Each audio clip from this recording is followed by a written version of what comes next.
ফুল পছন্দ করে না এমন মানুষ খুব কমই আছে। আমার তো ফুল ভীষণ পছন্দ।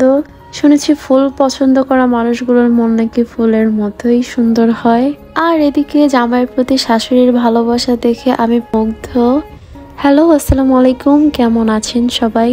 অনেকদিন থেকে ভাবতেছিলাম আমি আমার ব্যালকনিতে সুন্দর কিছু ফুল গাছ এনে লাগাবো। তাই আজকে আমি চলে গিয়েছিলাম আমাদের বাসার পাশেই একটা নার্সারি ছিল, ওই নার্সারিতে কিছু ফুল গাছ কেনার জন্য। গিয়ে দেখি তেমন একটা ফুলের গাছ নেই, কিন্তু অনেক অনেক সুন্দর গোলাপ ফুলের গাছ ছিল। বিভিন্ন রঙের গোলাপ ফুল দেখে আমার তো মাথা একদম নষ্ট হয়ে যাচ্ছিল। এত সুন্দর আর এত সুন্দর সুন্দর কালার ছিল, কিছু কিছু কালার আমি আগে কখনোই দেখি নাই। মনে তো হচ্ছিল যতগুলো ফুলের চারা আছে সবগুলোই নিয়ে যাই। এখানে গোলাপ ফুলের গাছের চারাই অনেক বেশি ছিল, সবগুলো তো আর নিয়ে যাওয়া সম্ভব না। তো আমি সিলেক্ট করতেছিলাম কোনটা নিলে সুন্দর হবে, ব্যালকনিতে মানাবে।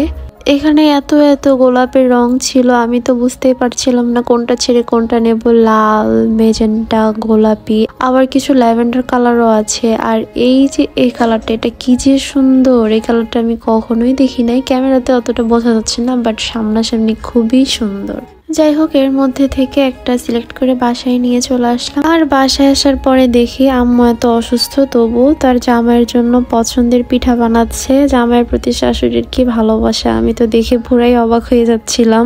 আমার জামাইয়ের ভাপা পিঠা অনেক বেশি পছন্দ, তাই সে তার জামাইয়ের জন্য গরম গরম একদম ধোয়া ওঠা ভাপা পিঠা বানিয়ে দিচ্ছিল। মাঝে মাঝে আমার ওর প্রতি ভালোবাসা দেখে হিংসাই হয়। আগে যেই ভালোবাসাটা আমি একা পেতাম, এখন সে সেটাতে ভাগ বসাইছে।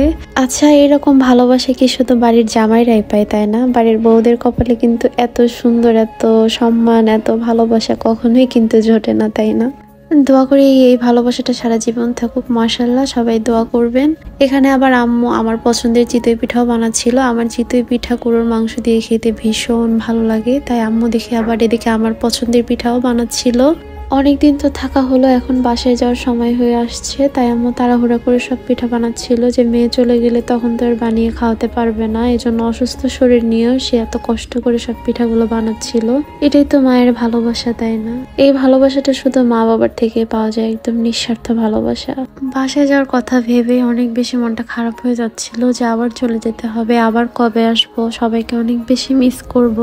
মেয়েদের জীবন কেমন অদ্ভুত, একদিন এখানে তো 2 দিন ওখানে। মেয়েদের কোনো স্থায়ী ঠিকানা নাই। এখন শ্বশুর বাড়ি থেকে বাপের বাড়ি। মেয়েদের কি কোনো নিজের বাড়ি বলে কোনো কথা আছে? মেয়েদের কোনো নিজের বাড়ি হয় না, তাই না? যাই হোক, অনেক জ্ঞানের কথা বলে ফেললাম। দেখতে দেখতে সব পিঠা বানানো হয়ে গিয়েছে। এখন জামাইকে খেতে দিলাম, সে তো খেয়ে ভীষণ মজা পেয়েছে, বলতেছে অনেক বেশি মজা হয়েছে মাংসটা। আর গরু মাংস দিয়ে চিতই পিঠা তো বরাবরই অনেক বেশি মজা লাগে। আমার তো আম্মুর হাতের গরুর মাংস আর চিতই পিঠা হলে তো কোনো কথাই নেই। ছোটবেলা থেকে আম্মুর হাতেরটা খেয়ে বড় হয়েছি। সবচেয়ে বেস্ট লাগে আম্মুর হাতেরটাই, যত যাই খাই মনে হয় যে আম্মুরটাই বেস্ট। আজকের মতো এতটুকুই ছিল, দেখা যাবে নেক্সট কোনো ভিডিওতে। সেই পর্যন্ত সবাই ভালো থাকবেন। আল্লাহ হাফেজ।